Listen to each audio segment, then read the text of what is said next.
Chapter 1 Mystery Girl. It all began on a beautiful spring morning in a village called Whistler in Canada, a pretty little village in the mountains of British Columbia.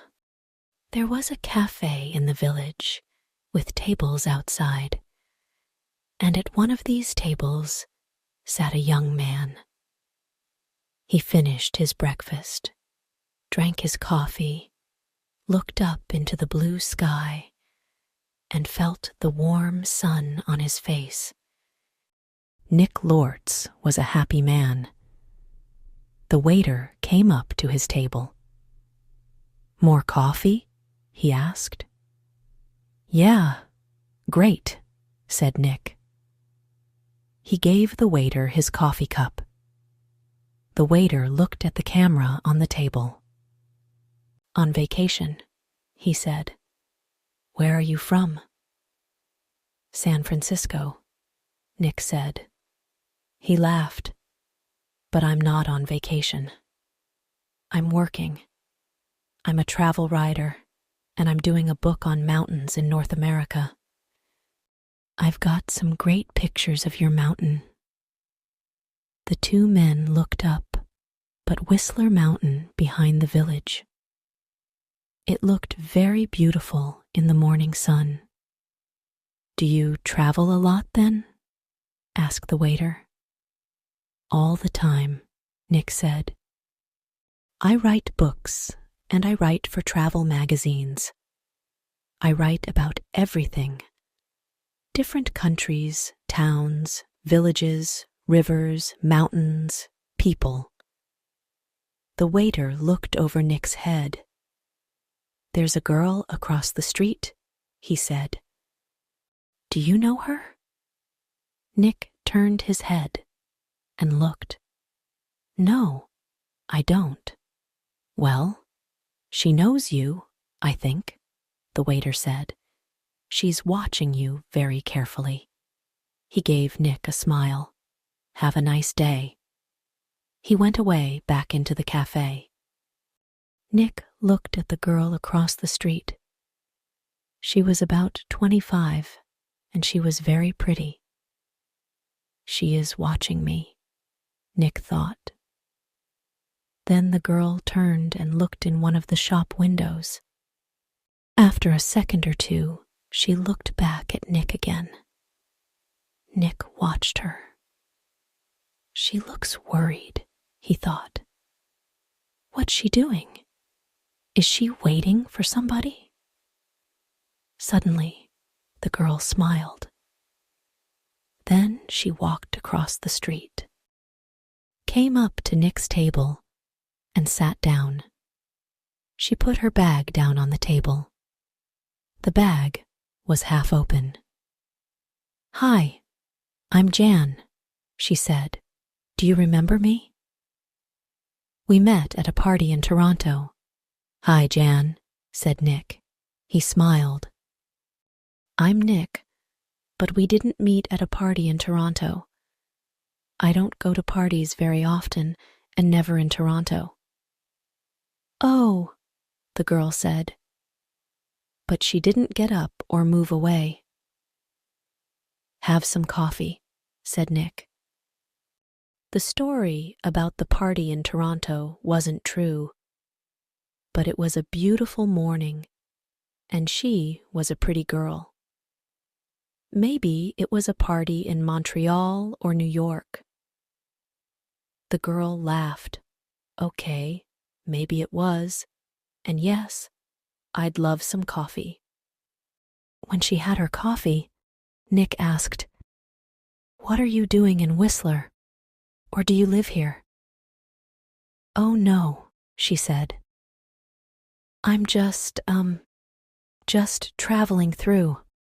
I'm a travel writer," Nick said, "and I'm writing a book about famous mountains." "That's interesting," she said. But her face was worried, not interested. When she looked across the road again, a man with very short white hair walked across the road. He was about 60 years old and he was tall and thin. The girl watched him. "Are you waiting for someone?" asked Nick. "No," she said quickly. Then she asked, "Where are you going next, Nick?" "To Vancouver, for 3 or 4 days," he said. "When are you going?" she asked. "Later this morning," he said. There was a letter in the top of the girl's half-open bag. Nick could seize some of the writing, and he read it because he saw the word Vancouver. "And we can meet at the Empress Hotel, Victoria, Vancouver Island, on Friday afternoon." So she's going to Vancouver too, he thought. Suddenly, the girl said, "Do you like movies?" "Movies? Yes, I love movies," he said. "Why?" "I know a man, and he loves movies and going to the cinema," she said slowly. "People call him Mr. Hollywood." She smiled at Nick. "Can I call you Mr. Hollywood too?" Nick laughed. "Okay," he said. "And what can I call you?" She smiled again. "Call me Mystery Girl," she said. "That's a good name for you," said Nick. Just then, the man with white hair came into the cafe. He did not look at Nick or the girl, but he sat at a table near them. He asked the waiter for some breakfast. Then he began to read a magazine. The girl looked at the man, then quickly looked away again. "Do you know him?" Nick asked her. "No," she said. She finished her coffee quickly and got up. "I must go now," she said. Nick stood up too. "Nice too," he began, but the girl suddenly took his face between her hands and kissed him on the mouth. "Drive carefully, Mr. Hollywood." "Goodbye," she said, with a big, beautiful smile. Then she turned and walked quickly away. Nick sat down again and watched her. She walked down the road and into a big hotel. Now what? Thought Nick. Was that all about? The man with white hair watched Nick and waited. After 4 or 5 minutes, Nick finished his coffee, took his books and his camera, and left the cafe. His car was just outside the girls' hotel, and he walked slowly along the street to it. The man with white hair waited a second, then quickly followed Nick. From a window high up in the hotel, the girl looked down into the road. She saw Nick and the man with white hair about 50 yards behind him. Nick got into his car, and the man with white hair walked quickly to a red car across the street. 5 seconds later, Nick drove away in his blue car, and the red car began to follow him. When the girl saw this, she smiled, then went to put some things in her travel bag. Chapter 2. A Hand in the Back. That evening, in his hotel room in Vancouver, Nick could not stop thinking about the girl in the Whistler Cafe. Why did she come and sit with him? She didn't know him. And that story about a party in Toronto wasn't true. And she was worried about something. But what? And that kiss. It was nice, of course. But why did she do it? Maybe she liked my face, Nick thought, or my brown eyes. But I'm not going to see her again, so it doesn't matter. Forget it. He put some money in his pocket and went downstairs to the hotel restaurant.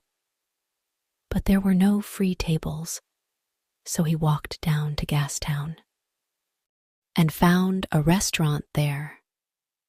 After dinner, he went for a walk. Vancouver was a friendly city, and Nick liked walking through Gastown and Chinatown, looking in the shops and watching the people. It was nearly dark now, and it was a busy time of the evening.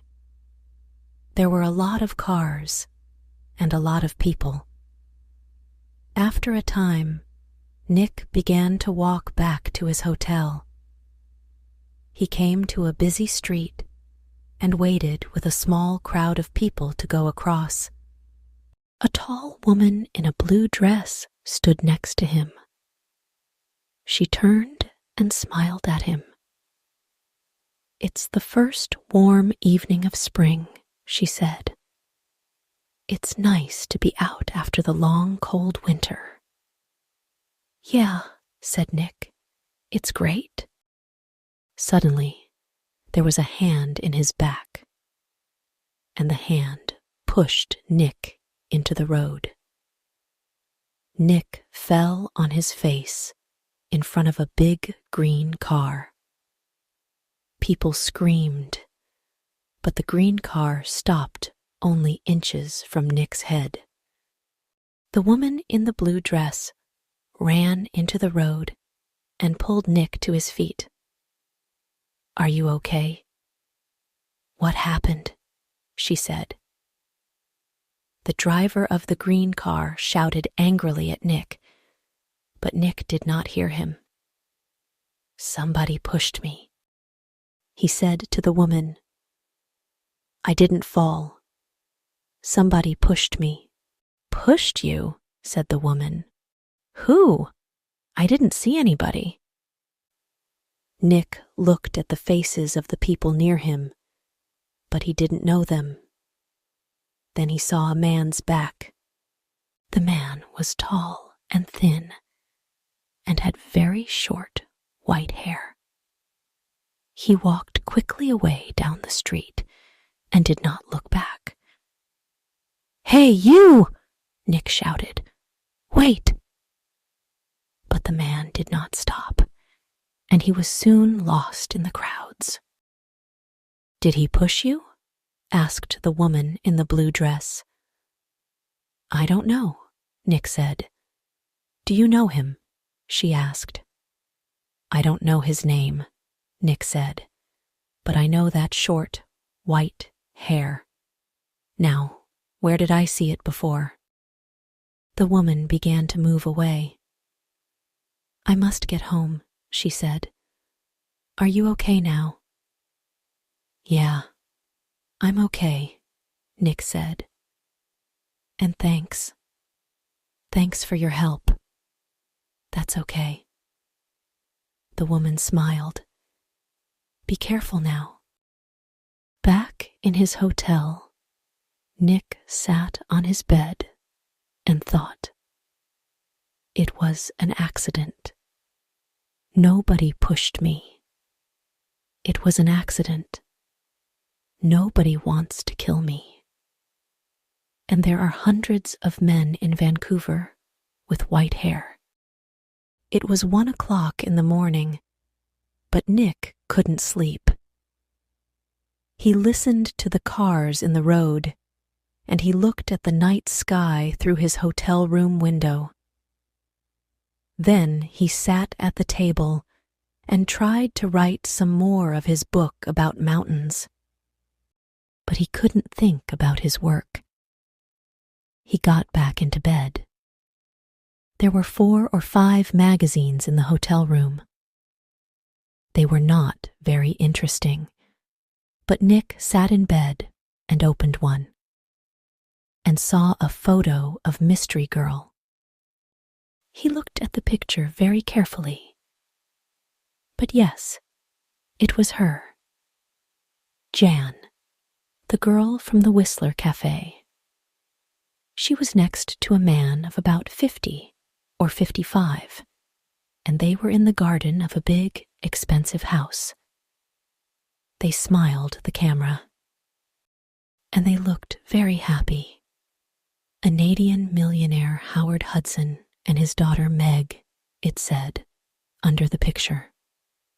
At their home in Toronto, Meg Hudson, not Jan, not Mystery Girl. Meg Hudson, the daughter of a millionaire. Nick read it again. Why did she come and sit with me in the cafe at Whistler? He thought. Millionaires' daughters don't sit with strangers in cafes and then give them a big kiss when they leave. Why did she do it? What did she want? He thought back to the cafe in Whistler and the girl next to him at the table. Then he remembered something. He remembered a man at a table near them in the cafe. A tall, thin man, about 60 years old. A man with very short, white hair. Nick didn't sleep much that night. Chapter 3. A Walk in the Park. The next day was Thursday. Nick stayed in his hotel room and rode about mountains all morning. Then he drove to Stanley Park in the afternoon. He sat and read a book for an hour. Then he went for a walk under the tall trees. There was nobody here. It was quiet, and he could walk and think. He thought about Meg Hudson and about the man with white hair. Did he know Meg Hudson? Did she know him? He remembered Meg Hudson's last words. Drive carefully, Mr. Hollywood. Why did she say that? Why did she call him Mr. Hollywood? He didn't understand any of it. Suddenly, he heard a noise. He stopped. That was a gun, he thought. There's somebody in the trees with a gun. There it is again. Then something hit the tree over his head. Somebody shooting at me, Nick thought. He turned and ran, and somebody began to run after him. Nick ran through the trees. There was no sun in here, and it was half dark. And there were no people. Nobody to help him. I must get to my car, Nick thought. Find some people. The police. He ran on. He could still hear the gunman behind him, so he ran faster. After 3 or 4 minutes, he stopped and listened. He was all quiet. Nick was afraid. What's happening? He thought. Why is somebody shooting at me? First, a hand pushes me in front of a car, and now somebody shooting at me. He waited another second or two, then walked quickly back to his car. He was very careful. He looked and listened all the time. But nobody came out of the trees, and nobody shot at him. Then he saw people. Women with young children, some boys with a football, 2 men with a dog. He began to feel better. Nobody can shoot me now, he thought. Not with all these people here. 10 minutes later, he was back at his car. There was a letter on the window. Nick read it. It said, "I'm going to kill you, Mr. Hollywood." Nick drove to the nearest police station. He waited for half an hour. Then a tired young policeman took him into a small room. Nick told his story, and the policeman wrote it all down. "So, what are you going to do?" asked Nick. "Nothing," said the policeman. "Nothing?" said Nick.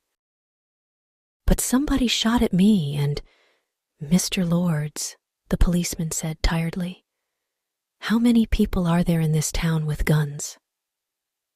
"I don't know," said Nick. "But you didn't see the gunman. Was it a man? A boy? A woman? Color of eyes? Long hair?" "Short hair? You don't know, because you didn't see anybody. Maybe it was an old girlfriend. Maybe somebody doesn't like your travel books, Mr. Lords. But what about the man with white hair in Whistler?" said Nick. "The girl, Meg Hudson, called me Mr. Hollywood in the cafe, and this man heard her. And now I get a letter to Mr. Hollywood on my car. Who is this Mr. Hollywood?" "We all want answers to our questions, Mr. Lords," the policeman said. "But we don't always get them. Questions, but no answers."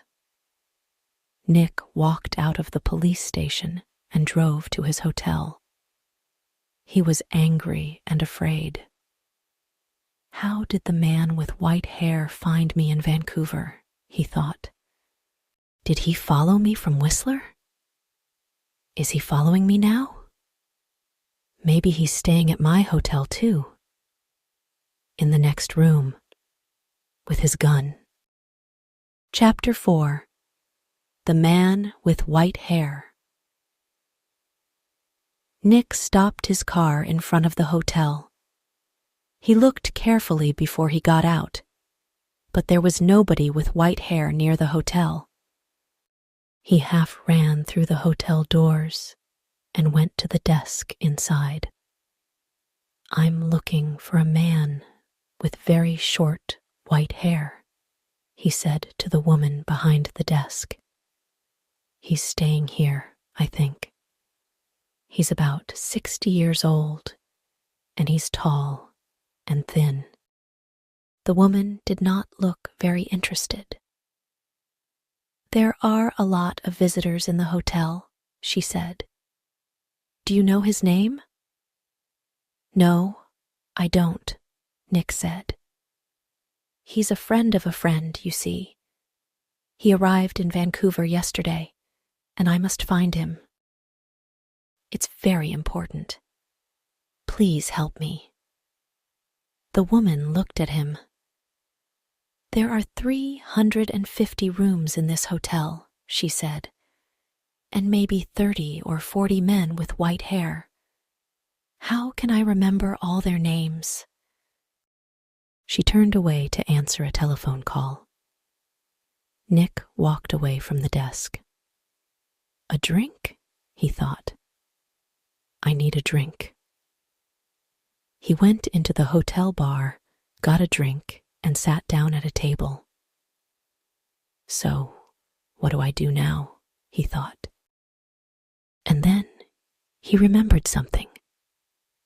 A letter in the girl's half-open bag in the Whistler Cafe. "And we can meet at the Empress Hotel, Victoria, Vancouver Island, on Friday afternoon. And tomorrow is Friday." "I'm going to Victoria on Vancouver Island," he thought, "to the Empress Hotel." Nick had dinner in the hotel that evening. He finished eating and got up from his table and saw the man with white hair. Nick moved quickly. The man was at the hotel desk. Nick could see the white head above the other heads near the desk. "Excuse me," said Nick. He pushed past the people in the hotel restaurant. A small boy ran in front of him, and Nick ran into him. The boy and Nick fell down on the floor.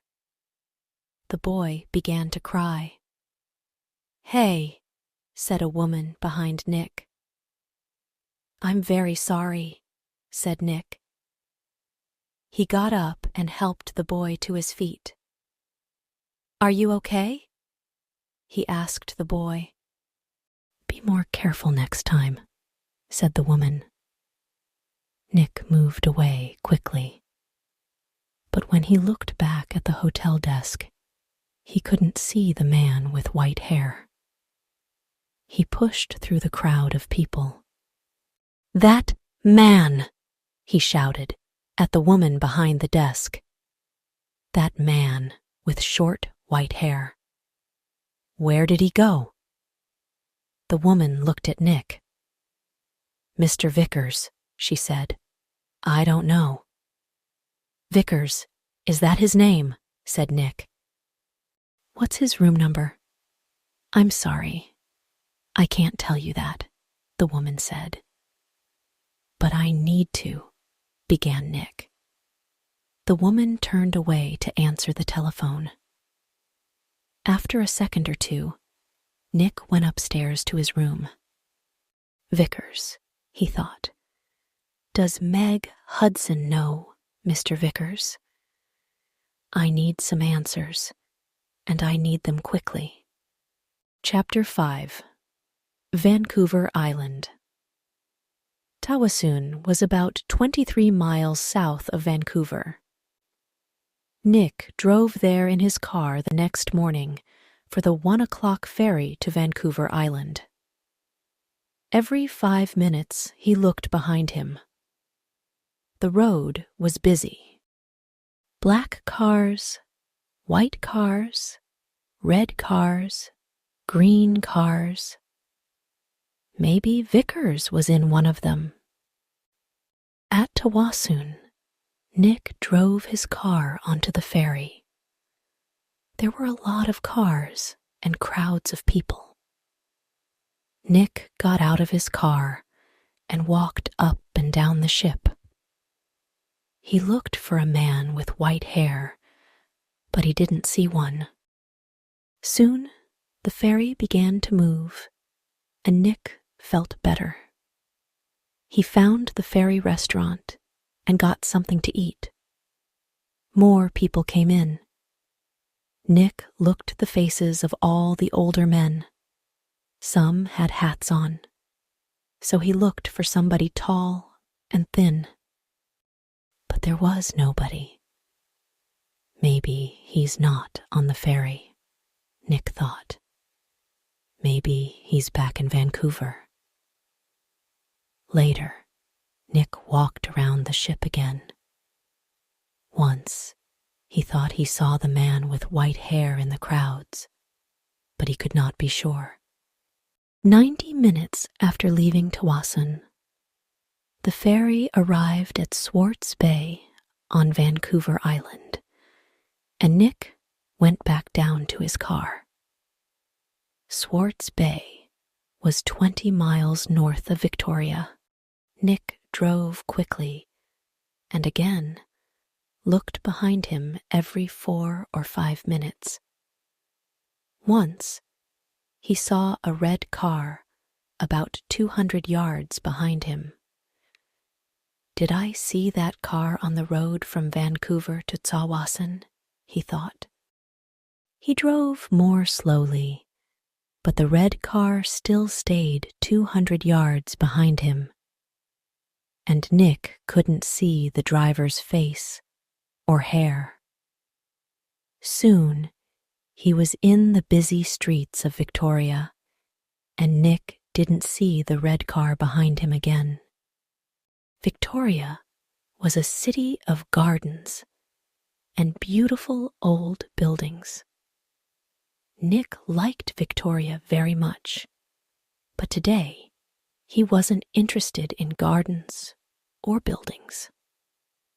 He found the Empress Hotel, went inside, and walked across to the desk. "Can I help you?" a young man asked Nick. "I'm meeting a friend here this afternoon," said Nick. "Miss Hudson." "Hudson?" said the young man. "Wait a minute." He went away and came back. "Sorry, but there's no Miss Hudson staying here." Nick took something from his pocket. It was the photograph of Meg and her father from the magazine. "This is her," he said. The young man looked at the picture. "Oh, right. You mean Howard Hudson's daughter," he said. "She's not staying here, but I saw her 10 or 15 minutes ago. She was with somebody, a man. He asked me about the tea room." "The tea room," said Nick. "Where's that?" The man with short, white hair was tired. He couldn't sleep, and he couldn't eat. He thought about only one thing, all the time. He drove, and he watched, and he waited, and he followed. When he drove into Victoria, the streets were busy, and suddenly he lost the blue car in front of him. Angrily, he drove around the city, past all the big hotels. "I must find him," he said.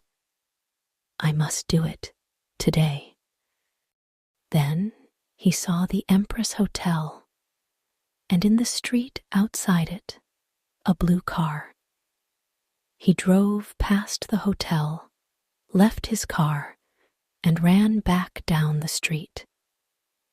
He went across the road and walked past the downstairs windows.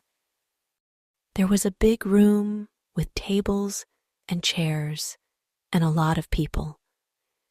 He looked carefully at all the faces. "There she is," he said suddenly.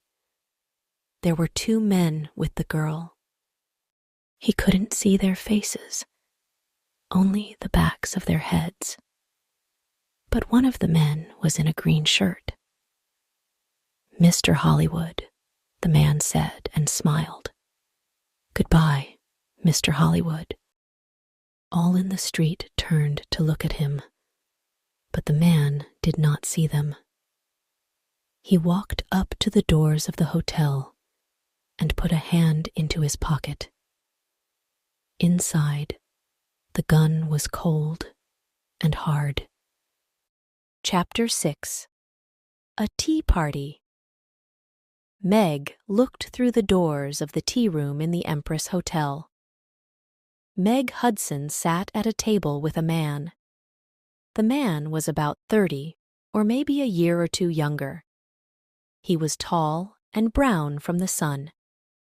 He wore a white shirt, white trousers, and white shoes. He said something to Meg, and she laughed. She looked very happy. A waiter came up to Nick. "Can I get you some tea?" he asked. "No thanks," said Nick. "I'm with the 2 people over there." And he walked across to Meg's table. "Hello, mystery girl," said Nick. "Remember me? We met at Whistler. Your name was Jan then, but maybe today it's Meg Hudson." Meg Hudson looked up at him. "Oh," she said, and her face went red. "Who is this, Meg?" asked the man. "This is Nick," said Meg. "He's a writer." "Nick, this is Craig Winters." "Sometimes called Mr. Hollywood?" said Nick. "Maybe." "But how did you know that?" I asked Craig Winters. "I guessed," said Nick. and I think I'm beginning to understand. Can I ask you a question, Mr. Winters? Does somebody want to kill you? Craig Winters's face went white. Kill me? What are you talking about? Asked Meg. Before I tell you, answer this question, please, said Nick. You called me Mr. Hollywood in Whistler, and you wanted the man at the next table, the man with white hair, to hear you. Is that right? Meg Hudson did not answer at first. Then she said quietly, Yes. Why? Asked Nick. I wanted him to follow you, and not me. Why? Nick asked again. I think he's a detective, said Meg, and I think he's working for my father. I saw him soon after I left Toronto. He followed me. Meg put her hand on Craig Winter's arm. My father doesn't like Craig. A month ago, he told me not to see Craig again. I'm not happy, and he knows that. I think he guessed that I'm meeting Craig. And now, he wants to find Craig and stop him seeing me. Stop him? Said Nick. Or kill him? No, Meg Hudson said. Daddy doesn't. The man with white hair pushed me in front of a car in Vancouver, Nick told her, and he shot at me in Stanley Park. What? Said Meg. Tell me about this man with white hair, Craig Winters said suddenly. Nick looked at him. He's about 60, and he's tall and thin, he said. Do you know his name? Asked Winters. Vickers, said Nick. Craig Winters suddenly looked ill. Did he? Did he follow you to Victoria? Did he follow you here? I don't know, said Nick. He watched Winters. You're afraid of him. Why? Why does this man, Vickers, want to kill you, Winters? Before Craig Winters could answer, Meg's face went white. Oh no, she said. Look over there, by the door. Nick and Craig Winters turned to look. At the door of the tea room stood the man with white hair. He looked up and down the room, and then he saw them and began to walk across to their table. His hand was in his pocket. For a second or two, the three people of the table did not move. Then Craig Winters jumped to his feet. That's Mr. Hollywood, he screamed. That man there. And he pointed at Nick. The man's hand came out of his pocket with a gun. This is for Anna, he shouted. Nick moved very fast. The tea table went over, and Nick was down on the floor in a second. The shot went over his head, and Meg screamed. At the same time, Craig Winters shouted out and put a hand on his arm. There was blood on his white shirt.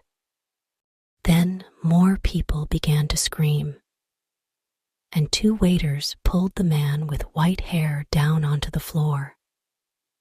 Get the police, somebody shouted. Chapter 7. At the police station, it was 7:30 p.m. Nick and Meg were in a room at the police station. The man called Vickers was in a different room with 3 detectives. There was a doctor with him, too. Craig Winters was at the hospital. The door opened, and the detective came in with 2 cups of coffee. He put them down on the table and turned to go out again.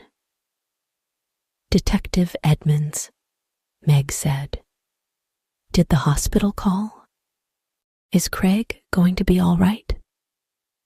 "Winters," Detective Edmonds said. "Yes, he's going to be okay." "Can I call the hospital now?" asked Meg. "I'd like you to wait," said Edmonds. "Detective Keat is going to be here in a minute. He's just coming from the airport," and he looked through the open door. "Ah, here he is now." A second detective came into the room, and behind him was a tall man with dark hair. Meg stood up quickly. "Daddy," she cried. "What are you doing here?" "The police called me," said Howard Hudson, "and I flew here at once. Detective Keat met me at the airport. Now sit down, Meg. I want you to listen to me." He did not look at Nick. Meg sat down, and her father took her hands. "Meg, last week Johnny Vickers came to my house. He wanted to talk about his daughter. You remember Anna, Meg? 3 months ago, she jumped off a bridge in Boston and died. She was young, beautiful, rich, and she didn't want to live. Why? Because she loved a man, and the man took her money, ran away, and left her. And the man was called—" "No," said Meg. "No. Yes, Meg. Yes. He was called Mr. Hollywood." "No," shouted Meg. She began to cry. "That's right, Miss Hudson," said Detective Keat quietly. "To you, he gave the name Craig Winters. When Anna Vickers knew him, he was Carl Windsor. But he liked all his girlfriends to call him Mr. Hollywood. He took nearly $50,000 from Anna Vickers, and there was a girl before that." "No, it's not true," Meg shouted. "It is true, Meg," said her father. "Windsor gets all his money from rich men's daughters. Johnny Vickers loved his daughter. He went to her house in Boston after she died. He read her letters and learned about the money and the name Mr. Hollywood. And when he came to my house, I told him about you, Meg. I said, 'My daughter's got a new boyfriend, and she calls him Mr. Hollywood. I don't like him, but I can't stop her. She's going away to meet him next week, I think. What can I do?' Johnny put his hand on my arm, and he said, 'Don't be afraid for your daughter. I'm going to find that man and stop him.'" Meg said nothing. Her face was very white. For a minute or two, nobody spoke. Then Detective Edmonds said, "Vickers told us all about it, Miss Hudson. He followed you to Whistler and saw you with—" Nick began to understand with me in the cafe, and Meg called me Mr. Hollywood. Howard Hudson looked at Nick. "You're the travel writer guy, right?" "Lords. Nick Lortz," said Nick. "Vickers nearly killed me. He shot at me twice. But Howard Hudson was not very interested in Nick, He looked at his daughter again. "How much money did you give him, Meg?" he said. I gave him $25,000, said Meg. "Only for 2 or 3 months," he said. Then she began to cry again. "Well, you can say goodbye to that money," said Hudson angrily. "What's going to happen to Vickers?" Nick asked Detective Edmonds. "Hospital, I think," said Edmonds. "Okay. He shot at you, and about 50 people saw him. But he's not a well man. The doctors are going to put him away in a hospital." Howard Hudson stood up. "Okay, Meg. I'm going to take you home. My plane is waiting at the airport." Meg followed her father to the door. Then she remembered Nick and turned. "I'm sorry," she said. "I got you into all this. I called you Mr. Hollywood. That was wrong, but I didn't know." "It's okay," said Nick. "You know everything now, and it's better to learn it now than not later." $50,000 later. Chapter 8. A Nice Smile. Nick took the evening ferry back to Vancouver. He was tired and hungry, so he went down to get some dinner in the ferry restaurant. The restaurant was busy, and there was only one free table. Nick sat down quickly and began to eat. "I must get back to work tomorrow," he thought, "and forget about millionaires, daughters, and men with guns." "Excuse me," somebody said. "Can I sit with you?" Nick looked up. There was a pretty girl next to his table. He got up. "It's okay," he said. "You can have this table. I don't want it." And he began to move away. "Please don't go," the girl said. "Stay and finish your dinner." She smiled at him. It was a nice smile. But Nick knew all about nice smiles. "I'm not hungry," he said. And he walked quickly out of the restaurant.